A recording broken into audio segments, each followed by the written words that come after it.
बिस्मिल्लाहिर्रहमानिर्रहीम। मुअज़्ज़ज़ सामीन कराम, हाज़रीन महफिल,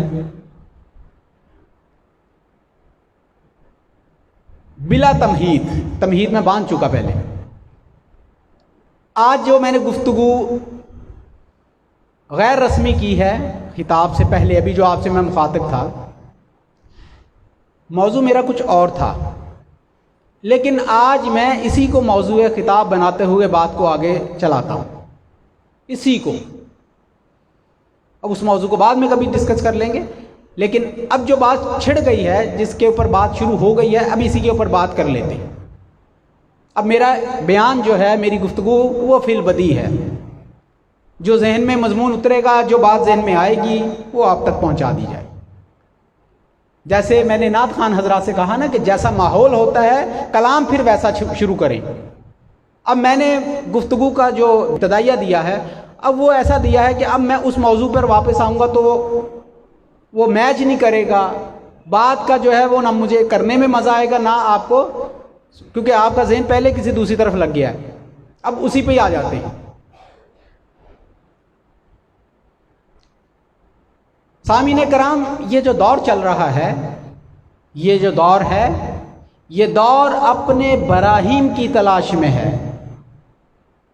सनम कदा है जहां ला इलाहा इल्लल्लाह। क्या मतलब? अल्लामा इकबाल ने फरमाया कि ये दौर अपने बराहीम की तलाश में है, यानी इब्राहीम, ये दौर जो है एक इब्राहीम की तलाश में है। क्यों? सनम कदा है जहां, कि ये जो जहां है ये बुतखाना बन चुका है, बुतखाना बन चुका है। अब एक इब्राहीम की ज़रूरत है जो बुतों को पाश पाश करे। सनम कदा है जहां ला इलाहा इल्लल्लाह। अब ला इलाहा इल्लल्लाह की सदा बुलंद करने की ज़रूरत है। एक इस्तारा के तौर पर अल्लामा इकबाल ने यह बात बयान की। हमारी ज़बूहाली की बुनियादी वजूहात क्या हैं, उसकी तरफ मैं बाद में आता हूँ। इब्तदाई तौर पर भी मैंने हवाला थोड़ा सा दिया है, लेकिन अब एक तसलसल से बात को आगे बढ़ाता हूँ। हज़ूर नबी पाक सल्लल्लाहु अलैहि वसल्लम ने ऐलान फरमाया कि जंगे ओहद के लिए तैयारी करें, जंगे ओहद की तैयारी करें। कुफार मक्का ने मदीना पर हमला कर दिया है, लिहाजा तैयारी करें। मुखय्यर हजरात, सहाबा कराम जो थे, सब अपनी अपनी तैयारियों में लग गए। जब रवानगी का वक्त आया तो एक सहाबी ज़ईफ, तवज्जो से सुनिएगा बात, बड़ी आम सी बातें हैं, ये इल्मी बातें नहीं हैं, ज़ौक़ की बातें हैं, तरबियत की बातें हैं। हमारी विंडो में जो वायरस आ जाते हैं, ये एंटी वायरस का काम करती हैं। ऐसी रवायात, ऐसी हकायात और ऐसे वाक़यात, ये एंटी वायरस होते हैं। हमारी विंडो में वायरस आ जाते हैं तो एंटी वायरस का काम, जरासीम आ जाते हैं, बैक्टीरिया आ जाते हैं तो ये एंटीबायोटिक का काम भी करती हैं, एंटीबैक्टीरियल का काम भी करती हैं। रूहानी तौर पर जो हमारे अंदर ये खराबियां आ जाती हैं, उसको दूर करने के लिए फिर ये डोज देनी पड़ती है। एक ज़ईफ़ सहाबी जिनका नाम हज़रत अमर इब्ने जमू रज़ी अल्लाह ताला, मदीना के एक ज़ईफ़ सहाबी, वो भी हाज़िर हुए बारगाह में, नबी पाक सल्लल्लाहु अलैहि वसल्लम की बारगाह में हाज़िर हुए और अर्ज़ की, या रसूल अल्लाह, जहाद का ऐलान किया है आपने, मुझे भी कबूल फरमाएं। तवज्जो से सुने, मुझे भी कबूल फरमाएं। अब वो जो सहाबी हैं, एक तो ज़ईफ़ हैं, बूढ़े हैं, और दूसरा ये कि वो एक टांग से माजूर हैं, उनकी एक टांग कटी हुई है, बिसाखियों के सहारे चल के आए हैं, और आगे कह रहे हैं, अर्ज़ कर रहे हैं कि या रसूलल्लाह, जहाद में मुझे भी कबूल फरमाएं, मैं भी साथ जाना चाहता हूँ जहाद के लिए। नबी पाक सल्लल्लाहु अलैहि वसल्लम ने जब उनको देखा कि जज्बा तो है, लेकिन हजूर ने फरमाया कि अमर, आप ज़ईफ़ भी हैं और माजूर भी हैं, तो आपको तो वैसे ही इस्तिस्ना है, तो आपका ये जज्बा अल्लाह ताला कबूल करे, आप घर जाएं, तो आपके लिए यही है।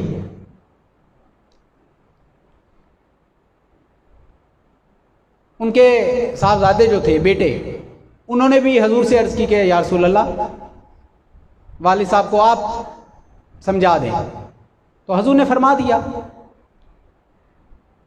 तो बेटे ने कहा कि अब्बा जान को रहने दें, लेकिन मैं हाजिर हूं, मैं चलूंगा साथ। तो नबी पाक सल्लल्लाहु अलैहि वसल्लम ने फरमाया ठीक है। अब वो बज़िद हो गए कि मेरी एक तमन्ना है, देरीना तमन्ना थी, हजूर कबूल फरमा लें। तो हजूर ने इजाज़त दे दी। वो जो सहाबी थे, एक टांग से माजूर ज़ईफ़, और जा रहे हैं क्या करने? जंग लड़ने, मैदान जंग में जा रहे हैं और अपने आप को पेश कर रहे हैं। हजूर ने इजाज़त मरम्मत फरमा दी, मैदान में जंग में गए। आपको पता है जंग ओहद में फिर क्या मामला हुआ था, उसकी तफसील में हम नहीं जाते। बहुत से सहाबा कराम शहीद हुए उसमें, जिसमें हज़रत अमर इब्ने जमू भी शहीद हो गए। वो शहीद हो गए, अब जंग थम गई, जंग रुक गई। तो हजूर ने फरमाया कि भाई हमारे जितने भी शहदा हैं, सबकी लाशों को उठाओ और मदीने लेके चलना है। इनकी तदफीन जन्नतुल बकी में होगी, मदीने लेके चलना है सबको। अब सहाबा कराम ने वो सबके जो जस्द खाकी थे इकट्ठे करना शुरू किए। इसी तरह हज़रत अमर इब्ने जमू का जो जस्द खाकी था, उसको एक ऊँट के ऊपर लादा गया। अब जब ऊँट को मदीने की तरफ लेके जाने लगे तो ऊँट ने चलने से इनकार कर दिया और वहीं बैठ गया। अब वो वहाँ से हिल नहीं रहा। सहाबा कराम उसको खींच रहे हैं, अब वो ऊँट बैठा हुआ है। फिर उसका नुकेल घुमाकर उसका मुंह दूसरी तरफ किया, ओहद की तरफ। ऊँट खड़ा हो गया, उधर को चलने शुरू हो गया। फिर जब मदीने की तरफ मुंह किया, शहर की तरफ, वो फिर वहीं बैठ गया। माजरा अजीब हो गया। तो हजूर नबी पाक सल्लल्लाहु अलैहि वसल्लम की बारगाह में सहाबा कराम ने आके अर्ज़ की कि या रसूल अल्लाह, अमर के जिस्म को हम ले जाना चाह रहे हैं, लेकिन ये माजरा पेश आ गया। हजूर तशरीफ़ लाए। तो हजूर ने जब मामला देखा तो कि इनकी बीवी से पूछो कि ये घर से कोई दुआ करके तो नहीं चले थे? घर भेजा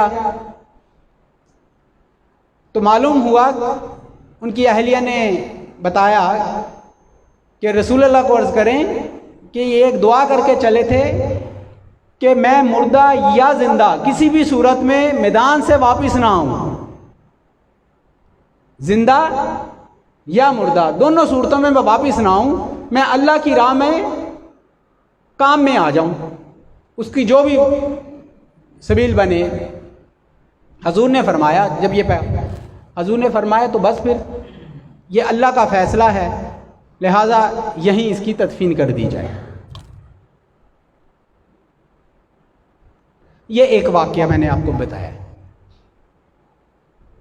किसके दौर से, किस दौर से ये वाक़या बयान किया है? दौरे नबूवत से। नबी पाक सल्लल्लाहु अलैहि वसल्लम के ज़माने, हजूर के दौरे नबूवत, हजूर की सोहबत मजलिस में बैठने वालों का ये आलम था। आगे एक और वाक़या आ जाता है, ये आ जाता है अहले तरीक़त का। ये हमारी तसव्वुफ़ के जो दुनिया है, इसमें से एक वाक़या लेते हैं। हज़रत मौलाना रूम, हज़रत शेख मौलाना जलालुद्दीन रूमी, आप ये वाक़या मैंने पहले भी बयान किया है, लेकिन दोबारा तसलसल के साथ बात को आगे समझाने के लिए। असलम भाई, बड़े ज़ौक़ की बात है। हज़रत शेख मौलाना जलालुद्दीन रूमी के एक खलीफा थे, वो उनकी ड्यूटी थी लंगर के ऊपर, लंगर पर ड्यूटी थी, लंगर पकाना, खिलाना मेहमानों को, ये इस ड्यूटी पर मामूर थे। वो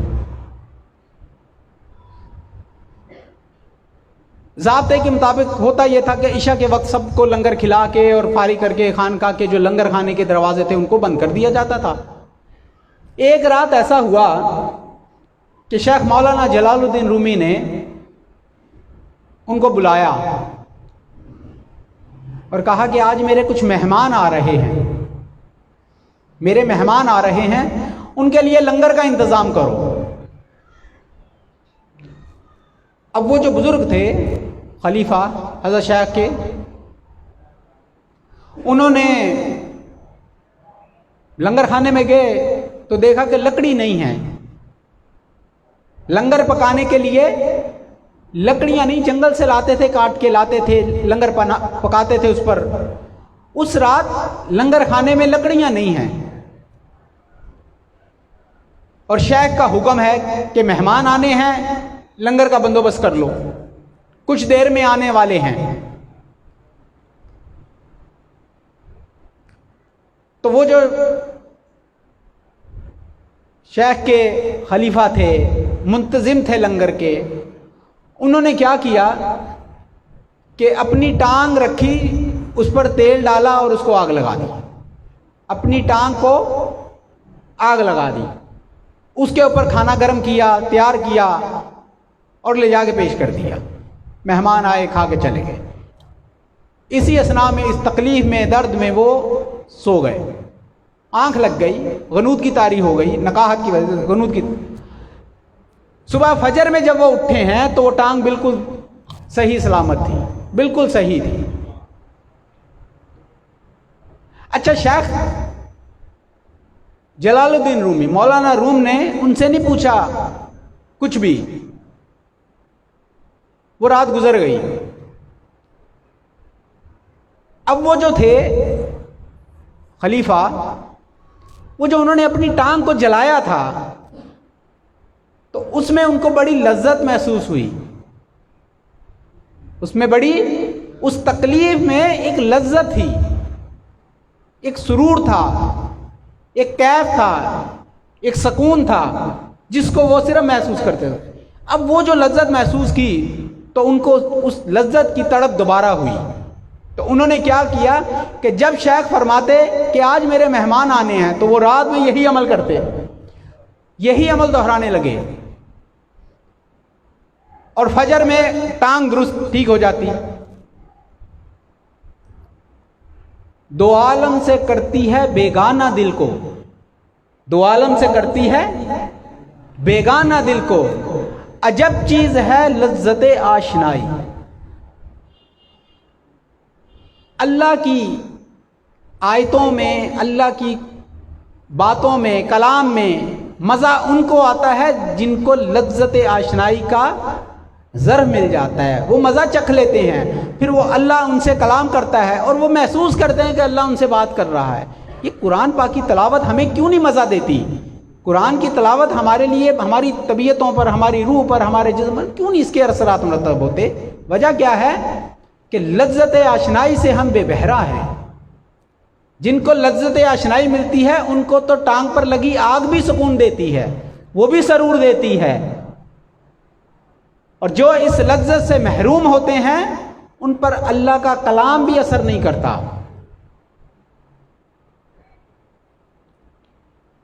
फूल की पत्ती से कट सकता है हीरे का जिगर, मर्द नादा पे कलामे नर्म नाजुक बेअसर।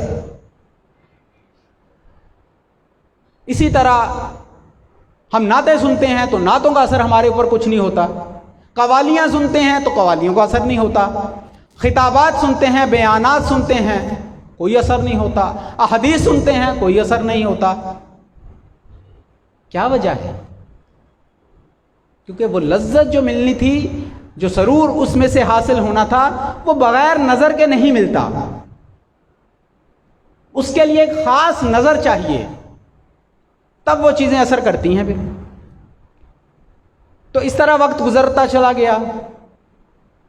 तो क्या हुआ, एक दिन हज़रत शेख मौलाना जलालुद्दीन रूमी ने जब ये सारे मामलात से फारिग हुए, जब वो खाना दे के और सारे मेहमान चले गए, तो कहा कि उनका नाम कुछ और था लेकिन मारूफ जिस नाम से हुए मैं बताता हूँ आपको, उनको बुलवाया।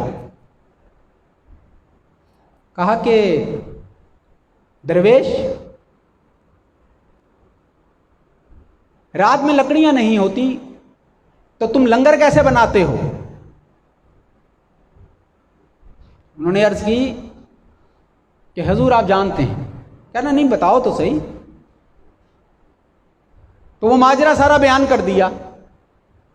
जब वो माजरा बयान किया कि ये मामला हुआ, तो हज़रत शेख मौलाना जलालुद्दीन रूमी, वो वक्त कबूलियत, वो शेख, वो पीर कामिल, उनकी रहमत शफ़क़त जोश में आ गई। तो उनको गले से लगाया और दुआ दी। तो वो जिस नाम से मारूफ हुए, मशहूर हुए, उनका नाम हो गया आतिशबाज फ़कीर। किस नाम से मारूफ हुई असल नाम कोई नहीं जानता, आतिशबाज फ़कीर या आतिशबाज वली, इस नाम से मारूफ हुए। ये दो मिसालें मैंने आपको दी हैं। क्यों दी हैं? इसलिए दी हैं कि ये दौर जो है, ये दौरे फितन है। हम इस दौर में सबसे जिस चीज़ से मार खा रहे हैं, शैतान हमारे ऊपर सबसे ज़्यादा जो हमलावर होता है आसानी से, वो होता है हीले और बहाने। हीले और बहाने शैतान का सबसे मजबूत हथियार है। जब किसी नेक काम में हम सुस्ती, काहली और फरार की राह ढूंढते हैं, उसके पीछे शैतान का मजबूत हथियार कारफरमा होता है। जब कुछ करना हो तो करने वाले कर गुजरते हैं, और ना करना हो तो 100 बहाने। फिर क्या है? फिर 100 बहाने हैं। अगर किसी की टांग कटी हो, ज़ईफ हो, मजबूत आसाब का मालिक ना हो, और वो बारगाह में हाजिर हो कि मुझे जिहाद के लिए जाना है, यानी कि अपनी मौत को दावत देने के मुतरादिफ है, लेकिन मना करने के बावजूद अपील की सूरत में, दरख्वास्त की सूरत में, इल्तिजा की सूरत में फिर दोबारा अर्ज करते हैं कि नहीं, मुझे जाना है। जब कुछ करना होता है ना, तो फिर ये जज्बे होते हैं।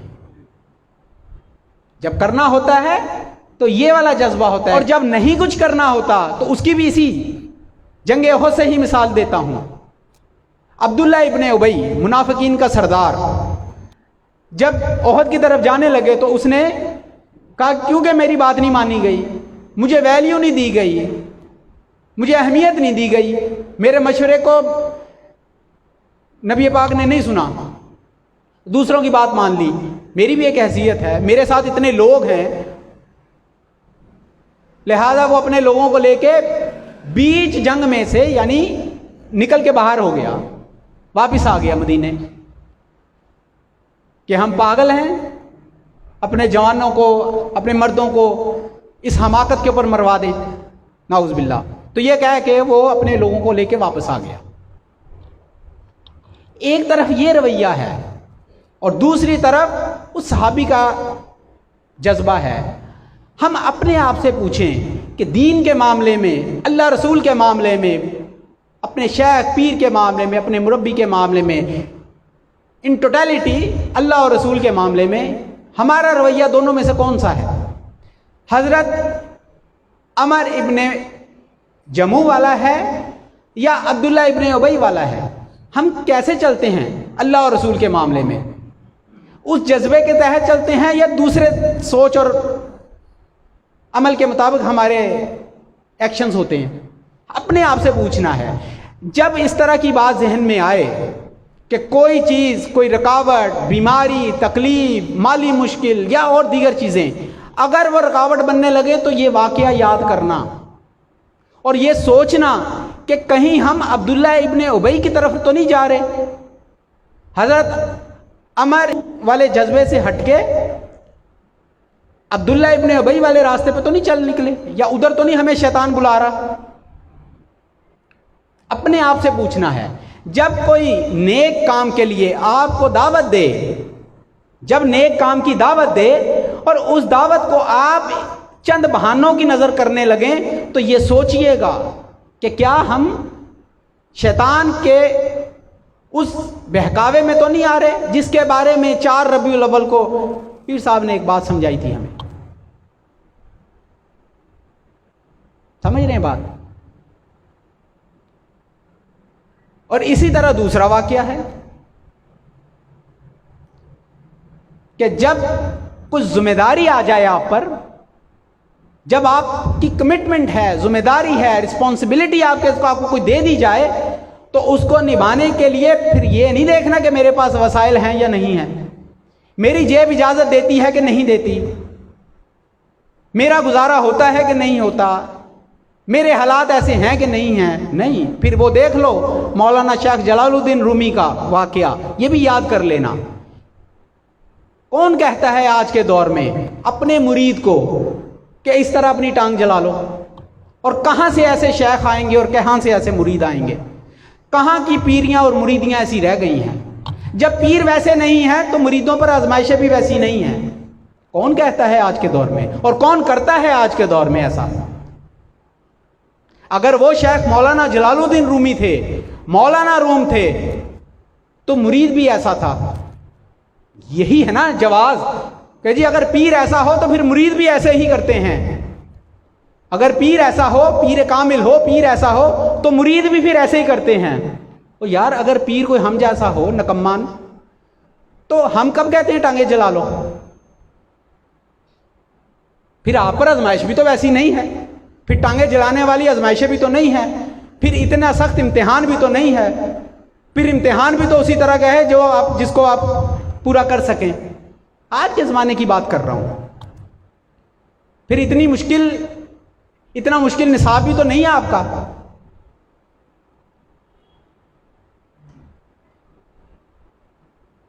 जैसा पीर वैसे मुरीद। जब पीर आला शान वाले हैं तो मुरीद भी फिर अमाल के ज़रिए अपने मकामात बुलंद कर लेते हैं, हासिल कर लेते हैं। चलो ना सही वैसा, उसका अगर कोई 2%, 4%, 10% ही कर लें आप, उसका 10% भी ना सही 2% ही कर लें। टांग जलाना आसान है या वो काम करना जिसके लिए कभी कभार आपको कह दिया जाता है वो काम आसान है? बताएं। टांग जलाकर जो उन्होंने हासिल किया, आज के दौर में अगर कोई जेब को जला ले तो उससे ज्यादा मुकाम हासिल कर सकता है।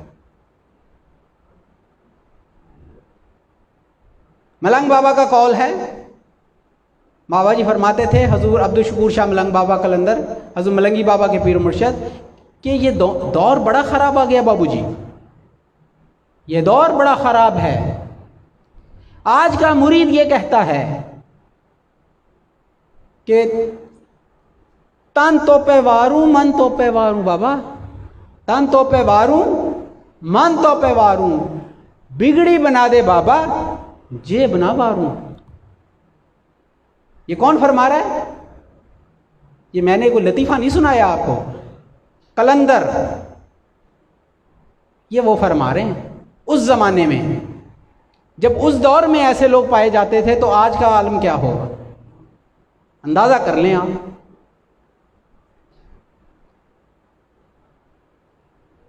ये हमारा एक दरवेश है यहाँ, हनीफ, जानते हैं आप? बाबा जी का मलंग है वो। कल की बात है, मैंने ऊपर सीसीटीवी कैमरे में देखा तो जुमा पढ़ के आया, कुछ देर के बाद की बात है, नमाज से फारिग हुआ, मैंने कैमरे में देखा, मैंने कहा यार गेट के आगे कोई बैठा हुआ है, तो मैंने क्लोजअप करके देखा तो वो हनीफ हमारा मलंग जो है वो बैठा हुआ था गेट पे। मैंने कहा हो सकता है कि वो यहां से गुजरता है, कोई मेडिकल स्टोर से कोई सामान या कुछ इस तरह की टैबलेट लेके गुजर रहा हो तो थोड़ी देर के लिए बैठ गया हो। खैर वो मैंने इग्नोर कर दिया। मैं क्या, वो अमूमन ऐसे गुजरता है। तो वो तकरीबन 1 से 2 घंटे गुजर गए और जब दोबारा एलसीडी ऑन करके देखा तो वो हनीफ वहां बैठा हुआ है गेट पर। तो मैंने सरफराज भाई को कॉल की। मैंने कहा सरफराज भाई ये बाहर गेट पर देखो कौन बैठा है, हनीफ क्यों बैठा हुआ है, काफ़ी देर से मैं देख रहा हूँ। तो मैं ये समझा था कि वो 5 मिनट के लिए जैसे अमूमन बैठ जाता है सुस्ताने के लिए या थोड़ा रेस्ट के लिए, लेकिन वो 2 घंटे से मैंने देखा कि उस वक्त मैंने देखा तो अभी भी बैठा है। 2 घंटे गुजर गए हैं। तो पूछो भाई क्या मामला है। तो जब पूछा तो पता चला कि वो हनीफ ने ये समझा कि आज 4 तारीख है। क्या है? 4 तारीख। 4 तारीख है, गर्मी का मौसम है, दरवाजे पर दहलीज पर वो बैठा हुआ है और इस इंतज़ार में बैठा हुआ है कि गेट खुले तो मैं अंदर जाऊं महफिल में शरीक होने के लिए, महफिल में शिरकत के लिए। ऐसी हरकतें, ऐसे जज्बे सिर्फ अब उन्हीं लोगों को नसीब हैं जो पागल हैं। अक्लमंद तो अब चले गए जहां उन्होंने जाना था और जहां इनके नसीब में लिखा हुआ है पहुंचना। पागलों के पास ही अब ये ज़र्फ रह गए हैं। और आपको मैं बताऊं, ये हज़रत अमर इब्ने जमू जैसे जो सहाबी थे, इनको कुरैश जब मक्का में थे, नबी पाक सल्लल्लाहु अलैहि वसल्लम जब मक्का में थे तो कुरैश, और जब मदीने में आए तो मुनाफिकीन, वो इनको बेवकूफ़, अहमक, पागल कहा करते थे। हम कोई बेवकूफ़ हैं? हम पागल हैं? इनकी तरह बेवकूफ़ों की तरह, हम पागलों की तरह नहीं। बेखतर कूद पड़ा आतिश नमरूद में इश्क, अकल है महवे तमाशा लबो बाम अभी। अकल वालों के हिस्से में कहाँ ज़ौक़े जनू, अल्लामा इकबाल। अकल वालों के हिस्से में कहाँ ज़ौक़े जनू, इश्क वाले हैं जो हर चीज़ लुटा देते हैं। मलंगी बाबा हजूर से ये जो फ़कीरी होती है, ये दरवेशी होती है, ये तो अल्लाह का इनाम होता है और अल्लाह की इमानत होती है, ये उसकी अमानत होती है।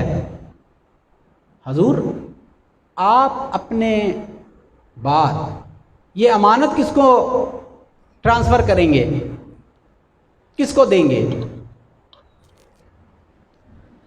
बात ज़रा तवज्जो से सुनिएगा। ये राह अकल वालों की है ही नहीं।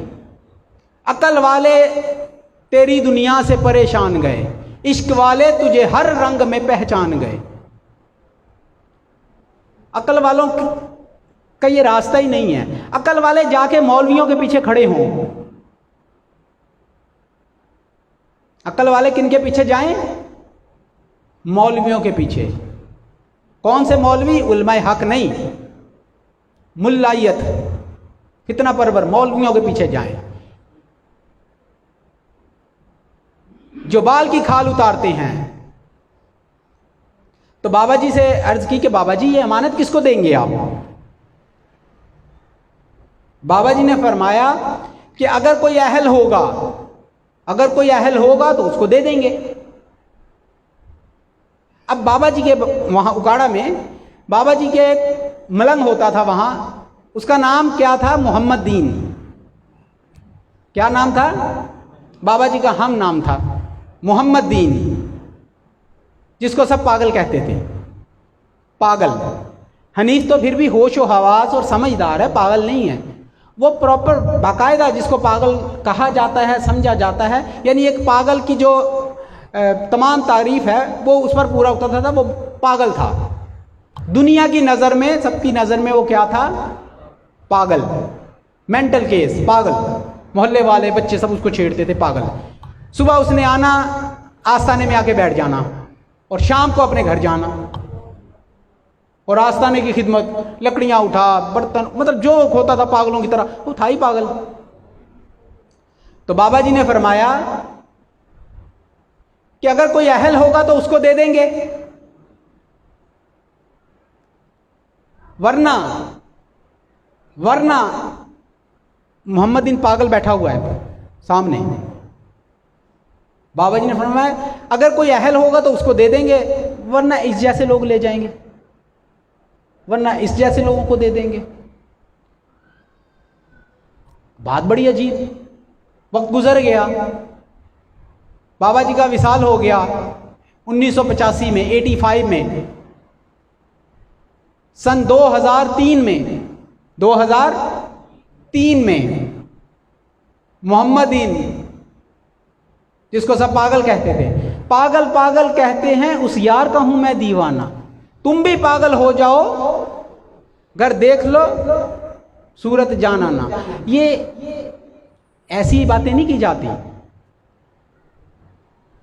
अब वो क्या, 2003 गालबन मार्च का महीना है, सुबह के टाइम वो पागल मोहम्मदीन आस्ताने में आया, घर से अपने मामूल के मुताबिक आस्ताने में आया है। आखिरी मर्तबा उसको घर से आस्ताने की तरफ आते देखा है लोगों ने, और आज 19 साल गुजर गए हैं। कितने? 19 साल। उसका कोई पता नहीं है कि वो कहां है, कुछ पता नहीं है। आस्ताने के दरवाजे तक उसको देखा गया, उसके बाद किसी को नहीं पता कहां गया। जिस बंदे की उम्र तकरीबन 70 साल हो और 70 साल में उसका एक ही मामूल हो, घर और आस्ताना, आस्ताना घर, घर आस्ताना, आस्ताना घर, इसके अलावा उसका कोई मामूल नहीं था, ना कहीं जाना ना आना, ना बस आस्ताना घर बस। आज 19 साल हो गए उस बंदे का, किसी को नहीं पता वो कहां गया। और एक और बात हम छेड़ा करते थे, हम छोटे थे तो हम छेड़ते थे कि हम उनको पंजाबी में मोहम्मदीना इस तरह कर रहे, मोहम्मदीना तेरा दरबार किथे बनावांगे, यानी तेनू दबना किथे आ मोहम्मदीना तेनू। अच्छा, वो गुस्सा करता था जब उसके मरने की बात करते थे तो वो गुस्सा करता था, जैसे पागल लोग गुस्सा नहीं करते, इस तरह वो गुस्सा करता था। तो हम छेड़ते थे। हमारे और भी कई ऐसे होते थे शुगली टाइप के मुरीद, मोहम्मदीना तेरा दरबार किथे बनाना, तुम्हारा दरबार कहाँ बनाएंगे, तुम्हें दबाना कहाँ है, हमारी कब्र कहाँ बनाएंगे। तो इस बात पर वो गुस्सा करता था और आगे से पता क्या कहता था, और साड़ी किते कब्र नहीं होनी, हमारी कब्र कहीं नहीं बनेगी, हमारी कब्र नहीं कहीं भी होगी, नहीं किते ना किते तो दफनोना ना, मतलब तुम्हें जलाना तो नहीं है, मुसलमान हो दबाएं। वो कहता था मेरी कब्र होगी नहीं कहीं। अब आप इसको कनेक्ट करें, क्या ये सिर्फ महज इत्तफाकात हैं? ये जो रजालुल गायब में चले जाते हैं, हमारे मलंगी बाबा हजूर के दादा मुर्शद हजरत अली शाह अब्दाल रजालुल गायब में चल गए, उनका कोई मज़ार नहीं, कुछ भी नहीं, गायब हो गए रजालुल गायब। तो बात करने का मकसद क्या है कि जब अकल वाले अपनी अकल का शिकार हो जाते हैं तो फिर पागलों को दे दिया जाता है। या तो फिर पागल बन जाओ, या तो पागल हो जाओ तो फिर कुछ मिल जाएगा। अकल के साथ कुछ नहीं मिलना, ना कभी किसी को मिला है। क्यों कि गरीब गुरबा पिसे हुए मजलूम लोग, इनको कुफारे मक्का क्या कहते थे, पागल। हजरत बिलाल हबशी को क्या कहते थे, जब जुल्म होता था तत्ती रेत पर लिटाया जाता था, पत्थर ऊपर रखे जाते थे, कोड़ों से मारा जाता था, वो कहते थे अहद अहद। तो वो आगे से हंसते थे कुफार, इतना पागल है। मालिक कहता था कि तू एक दफा कह दे लात मलात हबल, ये जो बुत रखे हैं ये हमारा रब है, वो कहते थे अहद अहद। तो फिर वो आगे से मारते भी थे और साथ हंसते भी थे कि कितना अहमक है, इतनी छोटी सी बात पे आज़ादी मिल रही है तुझे, एक छोटी सी बात पे तुझे आज़ाद कर रहे हैं, आज़ादी मिल रही है, और लेकिन ये कितना अहमक है कि ये सारी तकलीफ बर्दाश्त कर रहा है लेकिन छोटी सी बात नहीं हमारी मान रहा। कितना बेवकूफ़ है, कितना अहमक है, पागल है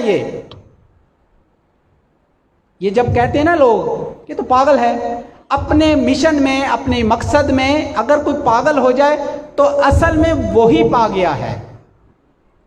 हमारी पंजाबी में बात को कहते हैं गल, क्या कहते हैं, गल कहते हैं। जो गल जेड़ा गल पा गया वो की बन गया, जेड़ा गल नू जो बात समझ गया, जेड़ा गल पा गया वो बन गया पागल। पागल जो बात को समझ गया वो पागल हो गया।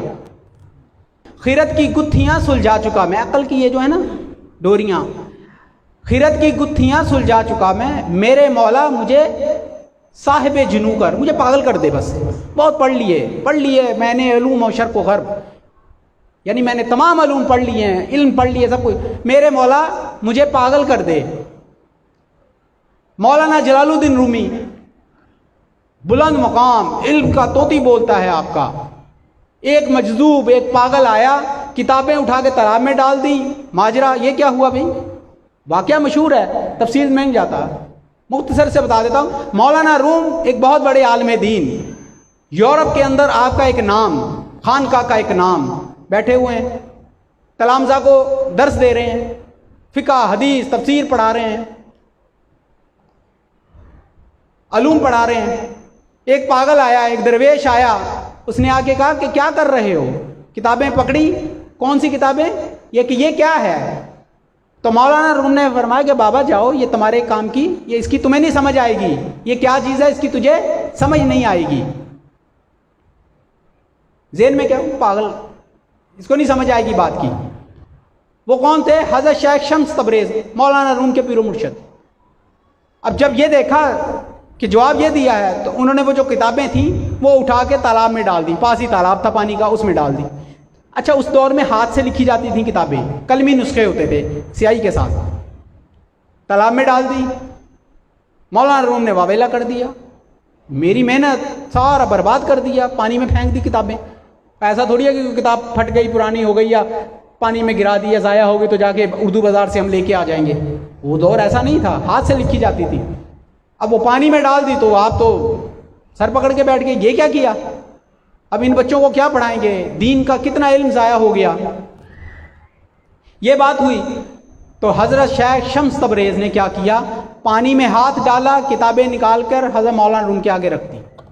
जब मौलाना रूम ने उठाई और देखा तो वो किताबें खुश्क थीं और उनमें जैसे गर्द और मिट्टी जैसे थी उसी की तरह, सेम उसी हालत में।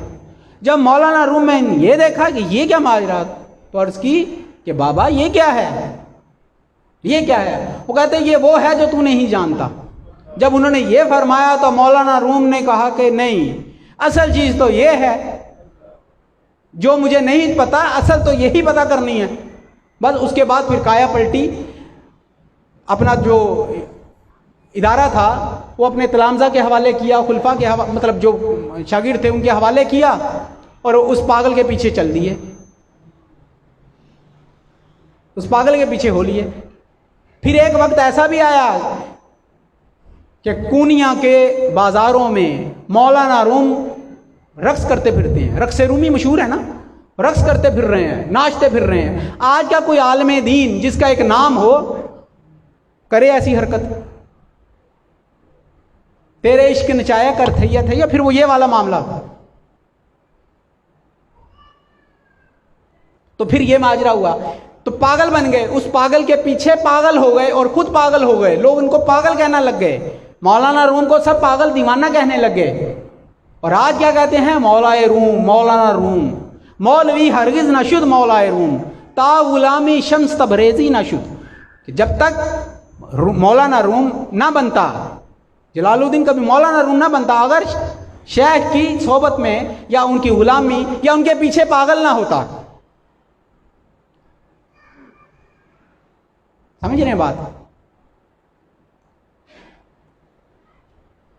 तो ये जो पागलपन है ना, यही कामयाबी की कुंजी है। और ये जो अकल है, अकल अय्यार है, 100 भेस बना लेती है। अकल अय्यार है, 100 भेस बना लेती है। इश्क बेचारा ना मुल्ला ना जाहिद ना हकीम।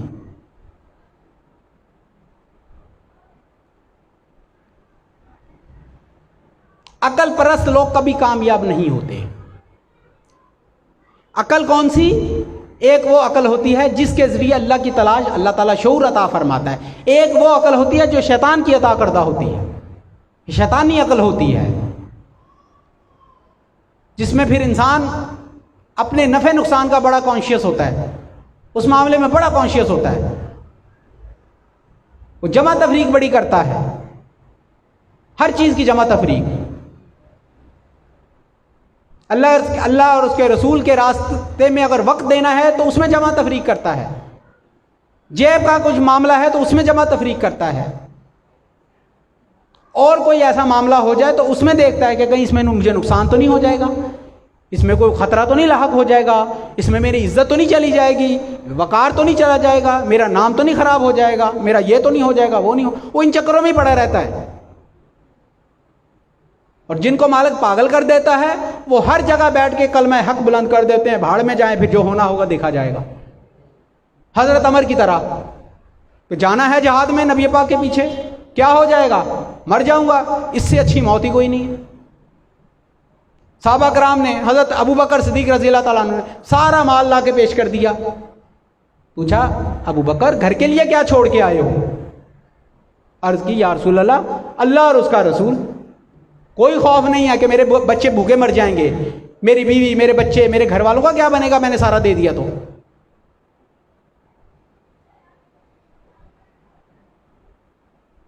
फिर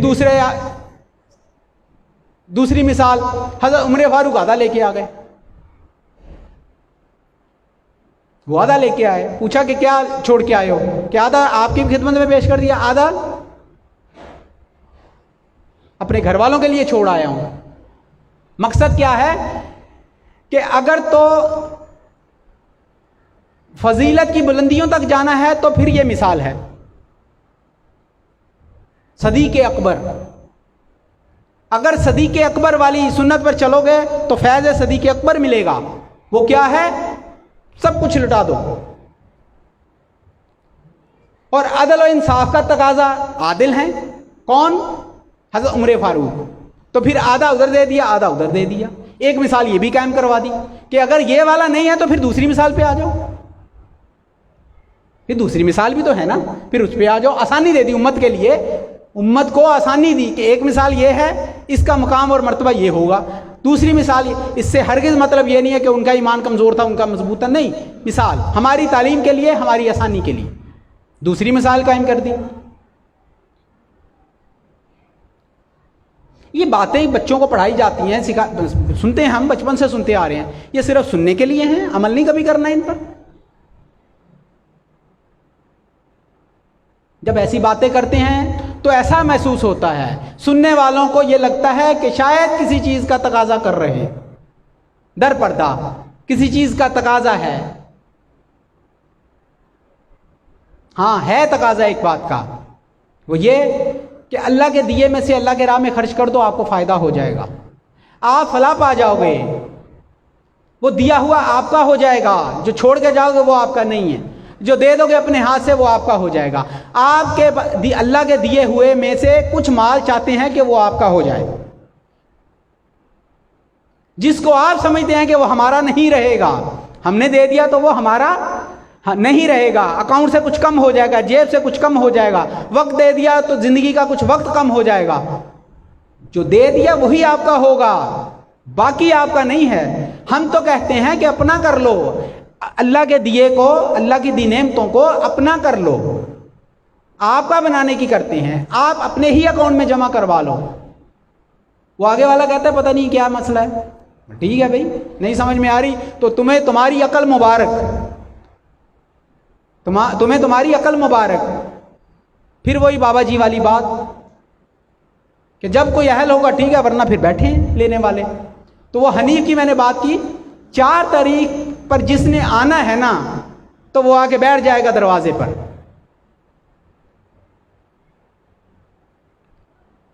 दर पे आके, चौखट पे आके बैठ जाएगा। जिसको 4 तारीख की तड़प होगी, लगन होगी, वो आके बैठ जाएगा, वक्त से पहले आके बैठ जाएगा। और फिर वो आके सिर्फ बैठेगा नहीं, वो आपका हिस्सा भी लेके चला जाएगा, वो हिस्सा लेके चला जाएगा। फिर ये देख लेना, ऐसे लोग फिर आते हैं, वो फिर देखें देख पकी हुई है, बाबा जी ने फरमाया जो अहल होगा उसको देंगे, वरना फिर जो। तो फिर क्या होता है, अकल वाले अकल का शिकार रहते हैं, पागल आके ले जाते हैं,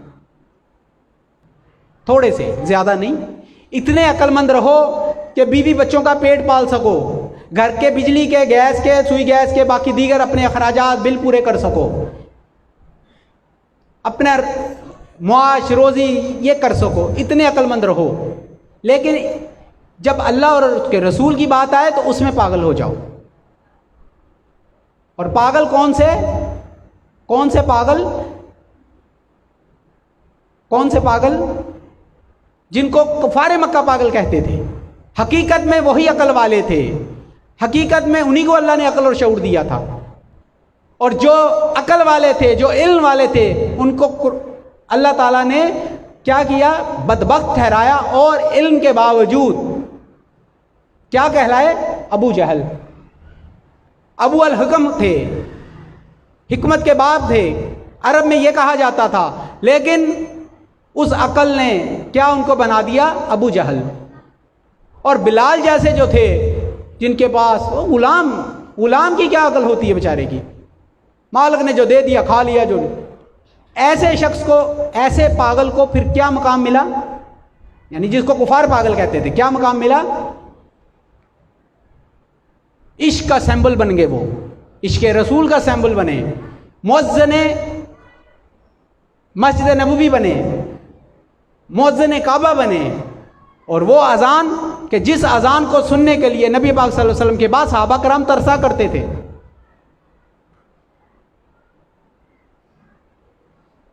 अवैसा करनी, इस तरह के बेशुमार नाम हैं।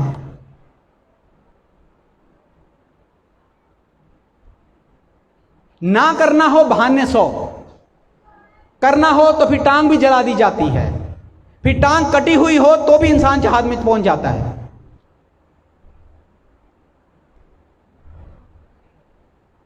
जिंदगी में कभी आपको कामयाबी नसीब नहीं होगी अगर बहानों के पीछे छुपते रहेंगे, रुकावटों के बहाने करते रहेंगे तो कभी कामयाबी नहीं।